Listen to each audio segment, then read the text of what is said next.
एक गांव में एक किसान के पास दो घड़े थे। किसान दोनों घड़ों को लेकर रोज सुबह नदी से पानी लेने जाया करता था। पानी भरने के बाद वह दोनों घड़ों को एक बांस की लकड़ी के दोनों सिरों पर बांध लेता और अपने कंधे पर लाद कर घर तक लाता था। रोज सुबह उसकी यही दिनचर्या थी। दोनों घड़ों में से एक घड़ा सही सलामत था, जबकि दूसरे घड़े में एक छोटा सा छेद था।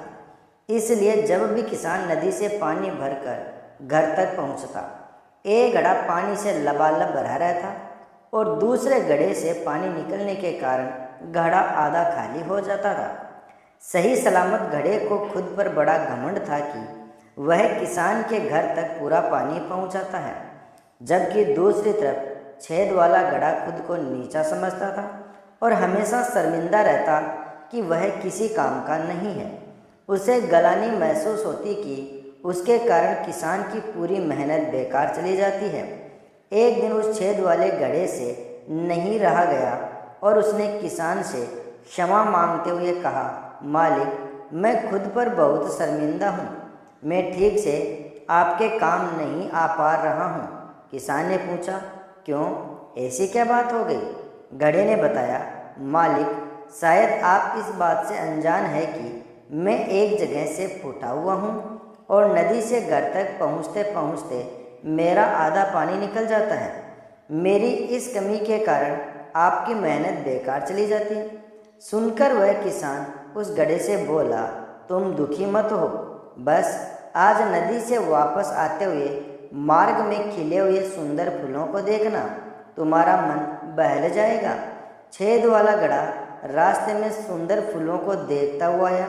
इससे उसका विचलित मन शांत हो गया, लेकिन जब घर पहुंचते उसने पाया कि वह पुनः आधा खाली हो चुका है तो उस पर फिर से उदासी छा गई। उसने किसान से कहा कि वह उसकी जगह कोई अच्छा और सही सलामत घड़ा ले लें। यह सुनकर किसान बोला, क्या तुमने ध्यान दिया कि बांस के जिस सिरे पर तुम बंधे रहते हो उस ओर के मार्ग में सुंदर फूल खिले हुए हैं, जबकि मार्ग के दूसरी ओर सूखी जमीन है। ऐसा नहीं है कि मैं इस बात से अनजान हूँ कि तुम फूटे हुए हो।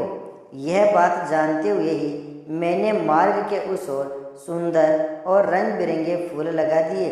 जब मैं नदी से पानी भरकर लाता हूँ तो तुम्हारे द्वारा उन फूलों को पानी मिल जाता है और वे सदा उस मार्ग को हरा भरा रखते हैं।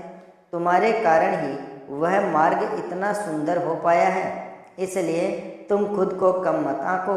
दोस्तों, इस कहानी से हमें यह सीख मिलती है कि कोई भी ऊंचा या नीचा नहीं होता। इस दुनिया में हर इंसान को एक रोल मिला हुआ है, जिसे हर कोई बखूबी निभा रहा है।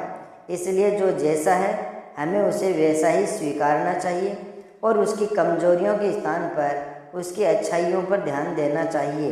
दोस्तों, कहानी पसंद आई हो तो वीडियो को लाइक और शेयर ज़रूर करना।